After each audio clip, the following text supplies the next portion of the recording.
CLP సమావేశంలో CM Revanth Reddy కీలక వ్యాఖ్యలు చేశారు. ప్రజాప్రభుత్వంలో మూడో బడ్జెట్ ప్రవేశపెట్టబోతున్నామని తెలిపారు. ప్రభుత్వ ప్రాధాన్యతలు, భవిష్యత్తు ప్రణాళికల్ని గవర్నర్ ప్రసంగంలో వివరించారన్నారు. ఇక గత ప్రభుత్వ విఫలాలపైన చర్చించాల్సిన సమయం అయిపోయిందని, మన భవిష్యత్తు ప్రణాళికలు, ప్రజలకు ఏం చేయబోతున్నామని దానిపైన దృష్టి సారించాలన్నారు. సభలో మాట్లాడే అంశాలపైన విపుల మధ్య సమన్వయం ఉండాలన్నారు. సభలో చర్చ పక్కదారి పట్టకుండా, సమయం వృధా కాకుండా సభ సమర్థవంతంగా నడిపేలా చూడాలన్నారు. ఇక ఇదే అంశానికి సంబంధించి మరింత సమాచారాన్ని మా ప్రతినిధి రాజు లైవ్లో అందిస్తారు. రాజు, చక్రి, కొద్దిసేపు క్రితమే సిఎల్పి సమావేశం ముగిసింది. ముఖ్యమంత్రి రేవంత్ రెడ్డి అధ్యక్షతన దాదాపు 2 గంటల పాటు కూడా ఈ సమావేశం కొనసాగింది. ఈ సమావేశంలో మంత్రులు, ఎమ్మెల్యేలు, ఎమ్మెల్సీలు, పిసిసి అధ్యక్షుడు మహేష్ కుమార్ గౌడ్, ముఖ్యమంత్రి రేవంత్ రెడ్డితో పాటు కాంగ్రెస్ పార్టీకి చెందినటువంటి ప్రజాప్రతినిధులు, ఎమ్మెల్యేలు, ఎమ్మెల్సీలు పాల్గొనడం జరిగింది. ప్రధానంగా ఏదైతే బడ్జెట్కు సంబంధించి ఈ బడ్జెట్ అసెంబ్లీ సమావేశాల్లో ఏ విధంగా కాంగ్రెస్ పార్టీకి చెందినటువంటి ప్రజాప్రతినిధులు వ్యవహరించాలి అన్న దానిపై కూడా చర్చ అయితే జరిగింది.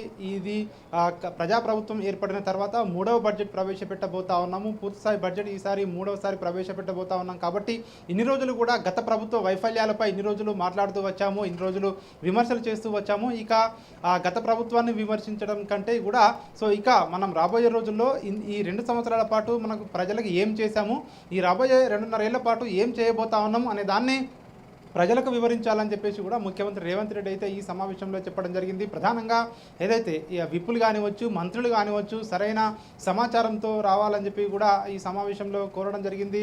సభ్యులందరూ కూడా సభకు హాజరు కావాలి. ప్రధానంగా మహిళా సభ్యులు ఖచ్చితంగా ఈ సమావేశాలకు హాజరు కావాలి.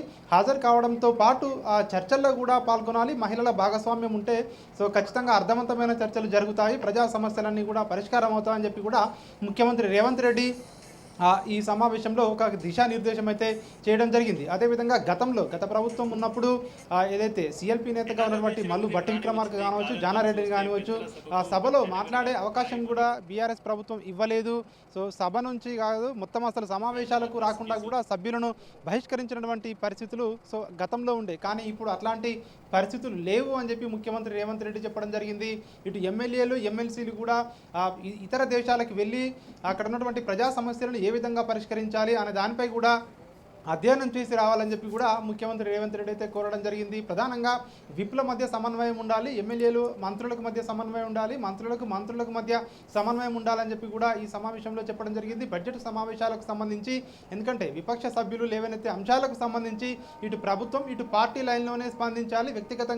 వ్యక్తిగత విమర్శలకు తావు లేకుండా కూడా చూడాలని చెప్పి కూడా ముఖ్యమంత్రి రేవంత్ రెడ్డి అయితే సభ్యులకు ఒక దిశానిర్దేశం చేయడం జరిగింది. ఆ తర్వాత పిసిసి చీఫ్ మహేష్ కుమార్ గౌడ్ కూడా ఈ సమావేశంలో మాట్లాడడం జరిగింది. ప్రధానంగా సభ్యులందరూ కూడా దాదాపు చర్చల్లో పాల్గొనాలి, ఎక్కువ హాజరు శాతం ఉండే విధంగా కూడా చూడాలని చెప్పి కూడా పిసిసి చీఫ్ మహేష్ కుమార్ గౌడ్ కూడా ఇటు ఏదైతే ఎమ్మెల్యేలకు దిశానిర్దేశం అయితే చేయడం జరిగింది. రాబోయే రోజుల్లో ఖచ్చితంగా ఈ 3 సంవత్సరాల పాటు మనం ఏదైతే చేయబోతా ఉన్నామో పనులు రాబోయే ఎన్నికలకు అవే మనకు పనిచేస్తాయి. ఖచ్చితంగా మనం ప్రజల్లోనే ఉండాలి. ఏదైతే ఇచ్చిన హామీలు దాదాపు అన్నీ పూర్తి చేశాము, కొన్ని హామీలు మాత్రమే మిగిలి ఉన్నాయి. ఆ మిగిలి ఉన్నటువంటి హామీలను కూడా త్వరలోనే ఒక్కొక్కటిగా కూడా అమలు చేస్తామని చెప్పి కూడా ఈ సమావేశంలో ఇటు ముఖ్యమంత్రి రేవంత్ రెడ్డి, ఇటు పిసిసి చీఫ్ మహేష్ కుమార్ గౌడ్ ఇటు ఎమ్మెల్యేలకు, ఎమ్మెల్సీలకు అయితే వివరించిన పరిస్థితి కనిపిస్తూ ఉంది. ఎట్టి పరిస్థితుల్లోనూ హాజరు శాతం మిస్ అవ్వకుండా చూడాలి.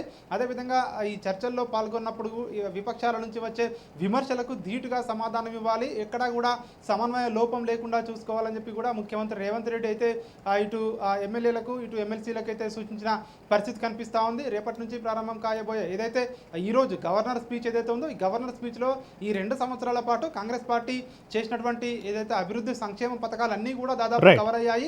ఈ సమావేశంలో గవర్నర్ వివరించారు. ఖచ్చితంగా రేపటి నుంచి విపక్షాలను గట్టిగా ఎదుర్కొనే విధంగా కూడా సభ్యులందరూ ప్రిపేర్ అయ్యి సభకు రావాలని చెప్పి కూడా ముఖ్యమంత్రి రేవంత్ రెడ్డి సూచించిన పరిస్థితి కనిపిస్తూ ఉంది. Right, thank you Raju.